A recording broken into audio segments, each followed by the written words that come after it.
queridos irmãos, irmãs, companheiros de caminhada do Cristo Redentor, a nossa casa de oração, o nosso porto seguro, a nossa escola de redenção. Nesta tarde, tivemos a grata satisfação de receber como contribuição para o nosso crescimento a oportunidade de estarmos refletindo sobre um texto contido no livro Jesus no Lar, escrito por Francisco Cândido Xavier, pelo espírito Neio Lúcio. Esse livro foi editado em primeira edição no dia 3 de outubro de 1949. E nós vamos hoje refletir o primeiro texto deste livro, que é O Culto Cristão no Lar.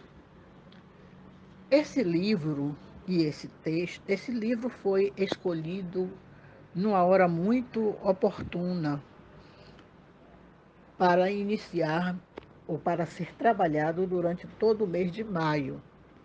Por quê? Porque é um texto que fala de Jesus na prática ou na disseminação dos seus ensinamentos voltados para a família. E o mês de maio é um mês que nós comemoramos o mês de Maria, de Nazaré, o mês das mães e o mês que começa com o primeiro dia, que é o Dia Internacional do Trabalho. Então, todo o contexto deste mês nos leva à reflexão do papel da família na construção de um homem novo para um mundo novo. Então, o culto cristão no lar, que é o primeiro texto, ele fala o seguinte: povoara-se o firmamento de estrelas dentro da noite prateada do luar, quando o Senhor, instalado provisoriamente na casa de Pedro, tomou as sagradas escrituras e, como se quisesse imprimir novo rumo à conversação que se fizera improdutiva e menos edificante, falou com bondade: Simão, que faz o pescador quando dirige para o mercado com os frutos de cada dia? E o apóstolo pensou alguns momentos e respondeu hesitante: Mestre, naturalmente escolhemos os peixes melhores. Ninguém compra os resíduos da pesca.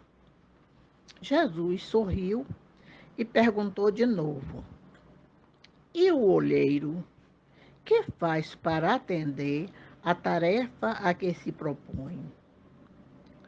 Certamente, Senhor, redarguiu o pescador, intrigado, modela o barro, imprimindo-lhe a forma que deseja. O amigo celeste, de olhar compassivo e fulgurante, insistiu: E como procede o carpinteiro para alcançar o trabalho que pretende? O interlocutor, muito simples, informou sem vacilar: lavrará a madeira, usará o enxó, o serrote, o martelo e o formão. De outro modo, não afeiçoará a peça bruta. Calou-se Jesus por alguns instantes e aduziu: Assim também é o lar diante do mundo. O berço doméstico é a primeira escola e o primeiro templo da alma. A casa do homem é a legítima exportadora de caracteres para a vida comum. Se o negociante seleciona a mercadoria, se o marceneiro não consegue fazer um barco sem afeiçoar a madeira aos seus propósitos, como esperar uma comunidade segura e tranquila sem que o lar se aperfeiçoe? A paz do mundo começa sob as telhas a que nos acolhemos. Se não aprendermos a viver em paz entre quatro paredes, como aguardar a harmonia das nações? Se não nos habituarmos a amar o irmão mais próximo, associado à nossa luta de cada dia, como respeitar o eterno Pai que nos parece distante? Jesus relanceou o olhar pela sala modesta, fez pequeno intervalo e continuou. Pedro, acendamos aqui, em torno de quantos nos procuram a assistência fraterna, uma claridade nova. A mesa de tua casa é o lar de teu pão.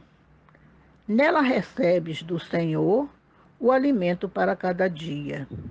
Por que não instalar ao redor dela a sementeira da felicidade e da paz, na conversação e no pensamento?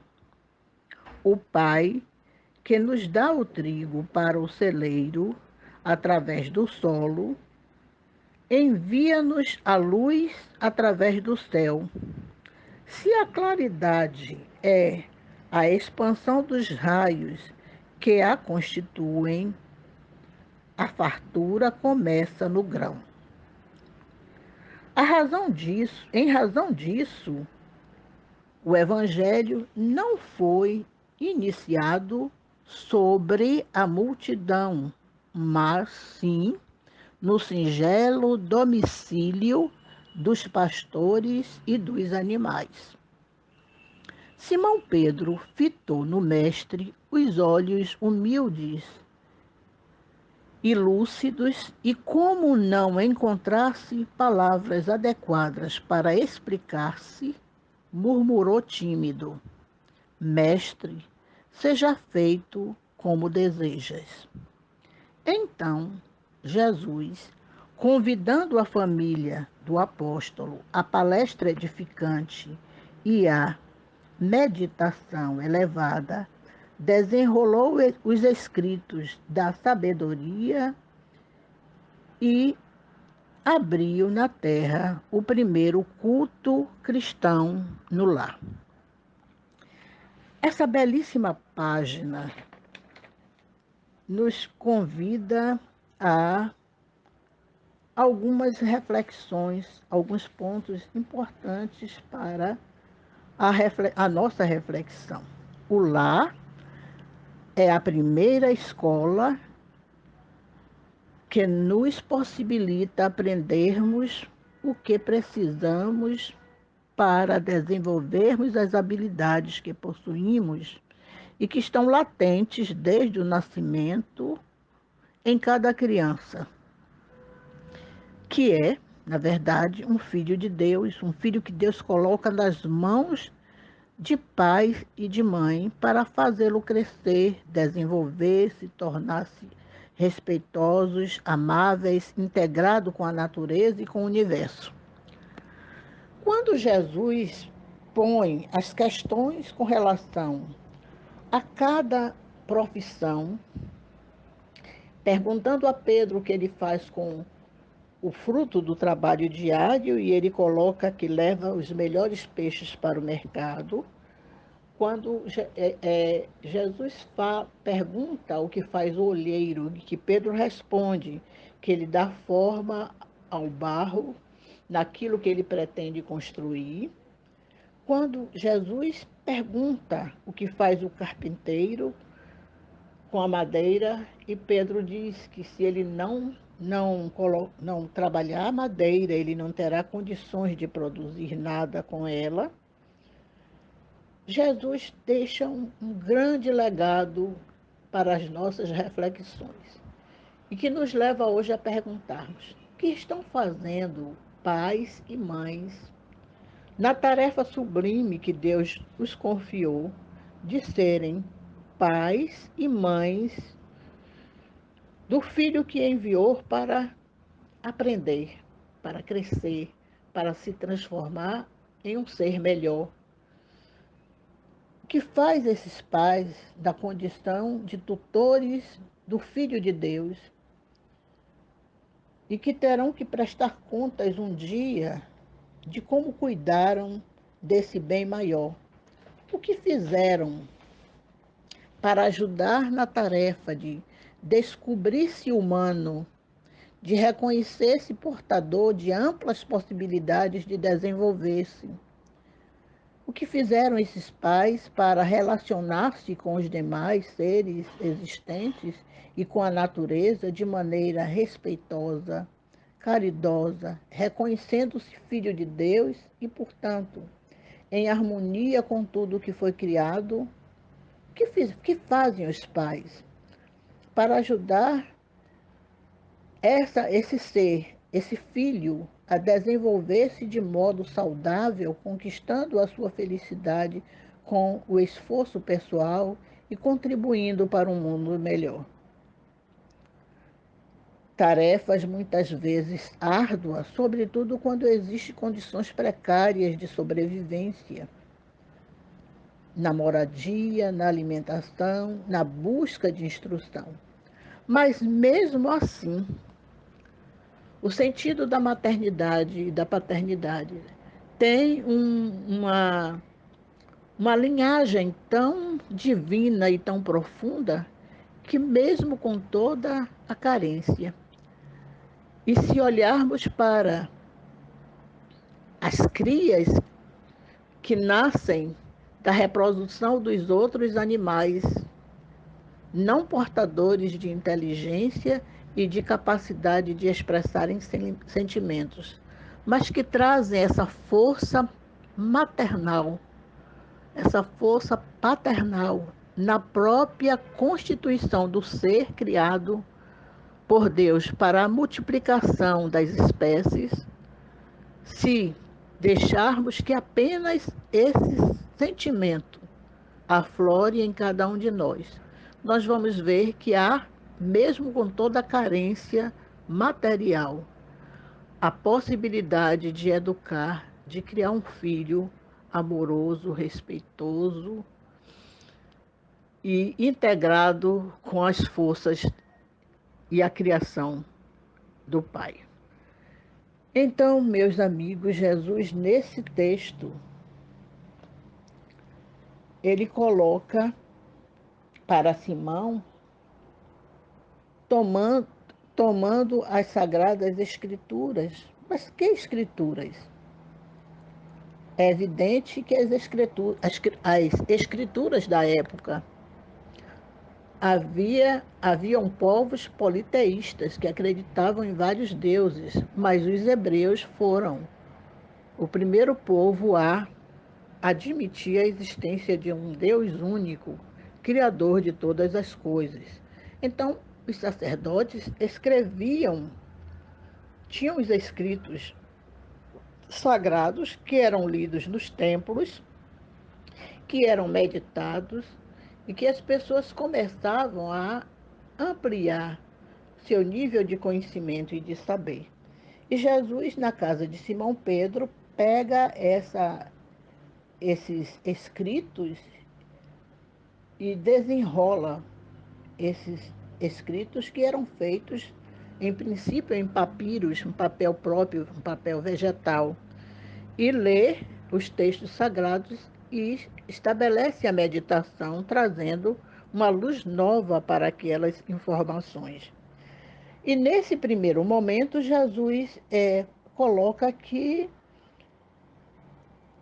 não for o evangelho não chegou para as multidões em primeiro lugar, mas o Evangelho chegou para os pastores nos seus domicílios e os animais. E quando ele faz essa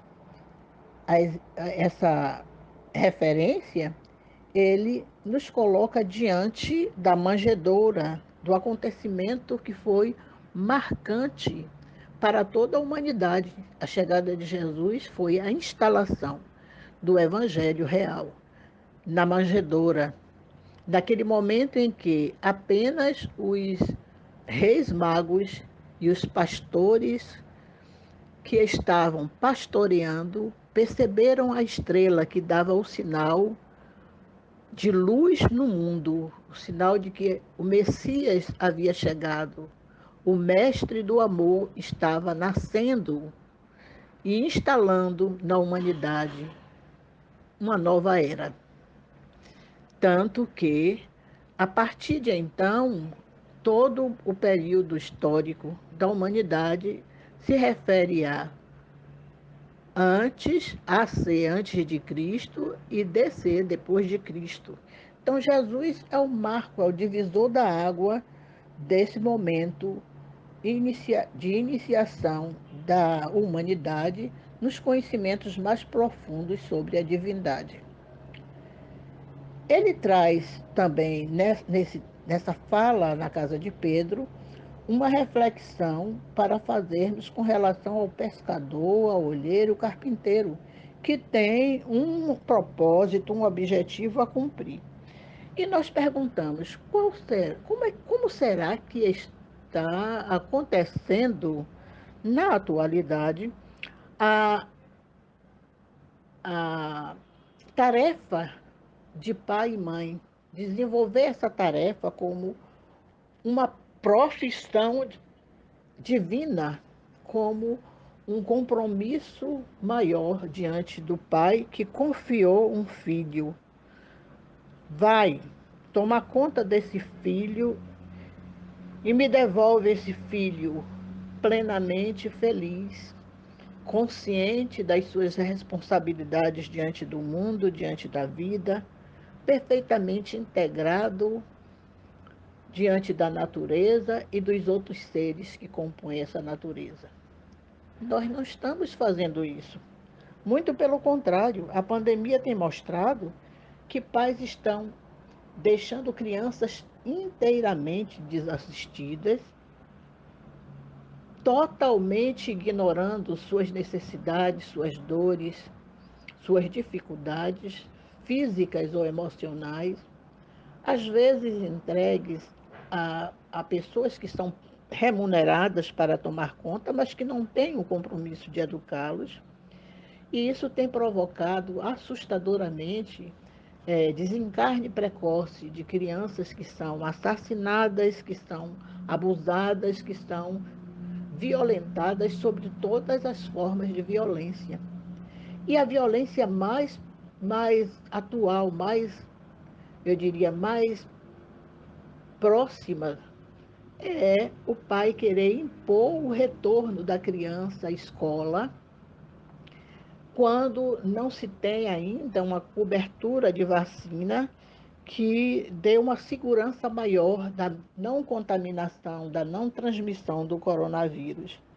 E os pais querem, porque querem que a escola volte a funcionar e não estão preocupados se o professor está ou não vacinado, se a escola tem ou não condição de cumprir os protocolos, porque o desejo do pai e da mãe é livrar-se daquele compromisso por algumas horas, livrar-se da presença do filho que incomoda, que questiona, que chora, que requisita atenção, que quer ser bem tratado, que exige, né, um cuidado maior, e o pai e a mãe não estão comprometidos com esse, esse, essa solicitação desse ser, que passa a ser um peso na sua vida. E por isso a escola precisa abrir para aliviar o peso dessa família.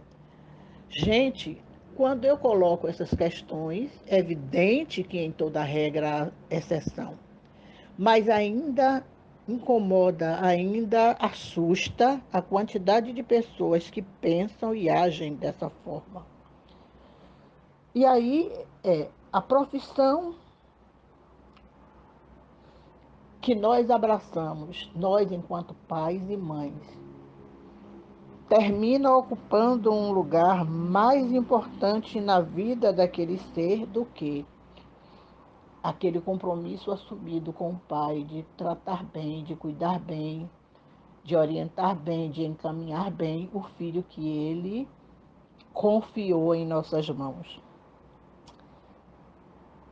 Pensemos sobre isso, porque estamos vivendo momentos muito delicados com relação a essas questões.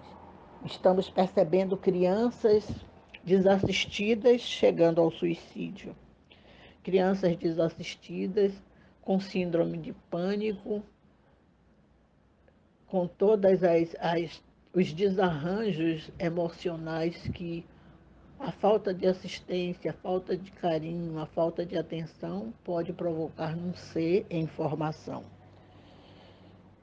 Que Jesus possa envolver os lares com luz e sabedoria para que as famílias, os pais em especial, despertem para a necessidade de amarem e cuidarem dos seus rebentos, a fim de que possamos, dessa oficina e escola primeira, oferecermos à sociedade pessoas mais ajustadas, mais humanas, mais amorosas, mais honestas, mais produtiva do bem comum. Então, um outro aspecto que Jesus coloca é: lança a semente do amor em terreno propício que é o lar. Quando ele fala para Pedro que naquela mesa precisa ser implantada uma luz nova e faz a analogia do celeiro que é dado pelo Pai na plantação do trigo e que a luz do Evangelho representa um grão que poderá produzir semelhante fartura, se bem cuidada, se bem colocada, nos leva a entender que quando lançamos essa semente do amor em nosso lar, utilizando para isso os ensinamentos de Jesus através do Evangelho segundo o Espiritismo, nós teremos um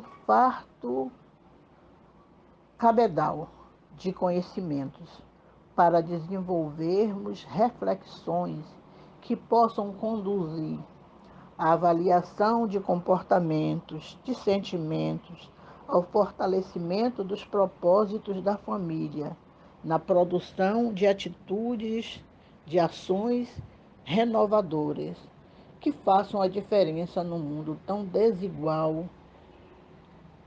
tão carente, né, de pessoas sensíveis ao sentimento e à dor do outro.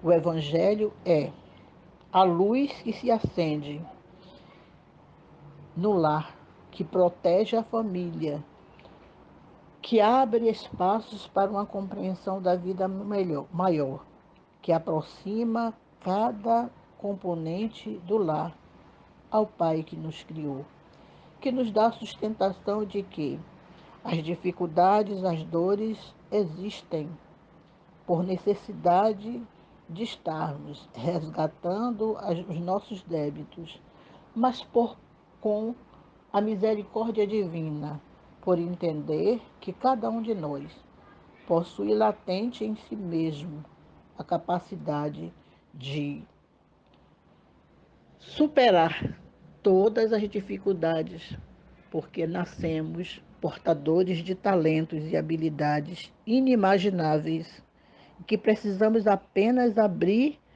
o espaço para que essas habilidades venham à tona e nós possamos, através dos nossos comportamentos, atitudes e nossa própria ação, revelar a riqueza que Deus nos deu por herança primeira, ao fazermos nascer com um propósito definido, uma programação a ser cumprida e apenas necessitados do acolhimento, da orientação, da segurança, do apoio daqueles que assumiram um compromisso com a maternidade e a paternidade. Então, que possamos fazer dos nossos lares, porque Jesus falou em lar, ele não falou em casa. A casa é diferente do lar.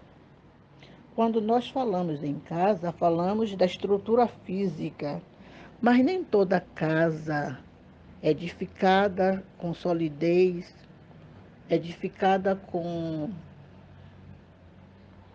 todos os recursos da engenharia mais moderna e sofisticada, que dá um conforto aos seus moradores, pode ser considerado um lar, no sentido puramente evangélico. Às vezes, numa mansão com riquíssimos requintes e sofisticação, nós temos dores profundas da alma, pessoas desassistidas, infelizes, porque falta o alicerce maior que é o amor, o respeito, a compreensão da vida, o acolhimento, o significado e o sentido da vida. Nessas mansões existe a disputa do ter. Nessas mansões existe a sede de poder. Nessas mansões existe um status que é marcado pela qualidade do que se tem, pela quantidade dos bens que se acumula.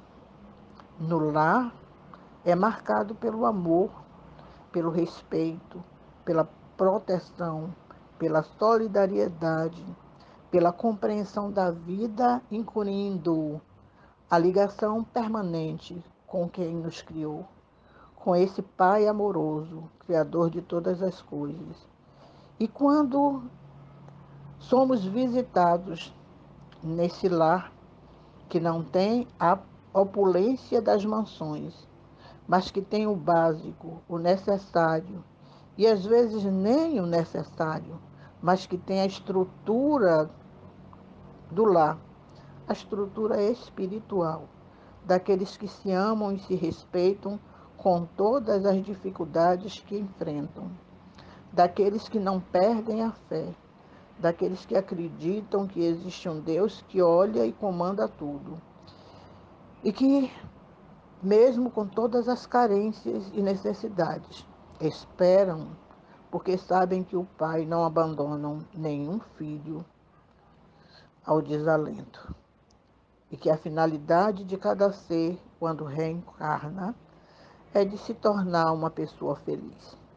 Muitas vezes, quem tem muita coisa se perde no caminho e não chega a alcançar. Quem tem pouca coisa, por ter tido e recebido o suporte espiritual, o amor, o cuidado, o carinho, a atenção, o respeito, conseguem superar as carências materiais e chegar a galgar os degraus que os conduzem a momentos mais felizes, a conquista plenamente em acordo com os seus desejos e aspirações, como um filho que é um filho amoroso de um pai que não abandona ninguém. Então façamos do Evangelho no lar esse momento de reflexão em família, para que os nossos pensamentos e os nossos sentimentos, nesse momento do Evangelho, sejam passados a limpos, porque é pelo sentimento e pelo pensamento que nós vamos abrindo caminhos luminosos para a nossa vida. Quer sejamos pai, quer sejamos mãe, quer sejamos tias, avós, irmãos, quer sejamos apenas filhos. Colocar sobre a ótica do Evangelho os nossos sentimentos e pensamentos é construir um caminho de luz para toda a vida. Que Jesus possa nos envolver em bênçãos de harmonia e de paz. Que Maria Santíssima, Maria de Nazaré, possa nos aconchegar no seu colo amoroso de mãe, apensando as nossas feridas por entendermos ainda a nossa imperfeição na caminhada, mas que possa nos sustentar com a coragem de que ela sempre foi portadora em todos os momentos da sua vida. Que Jesus possa nos dar sabedoria para enfrentarmos os desafios e estendermos a mão àqueles que necessitam do nosso apoio, da nossa ajuda, da nossa colaboração, neste mundo de expiação e provas, a fim de que um dia mais próximo possível possamos entrar num mundo de regeneração, onde o amor seja a tônica maior, onde o respeito à vida seja uma lei e onde a fraternidade seja a razão da nossa existência. Muita paz para todos nós, que Deus nos abençoe e nos proteja. Agradecemos a espiritualidade superior, a nossa casa de oração, ao departamento de divulgação doutrinária, a oportunidade por esse momento de aprendizagem coletiva que tivemos. Um grande beijo em todos. Fica com Deus.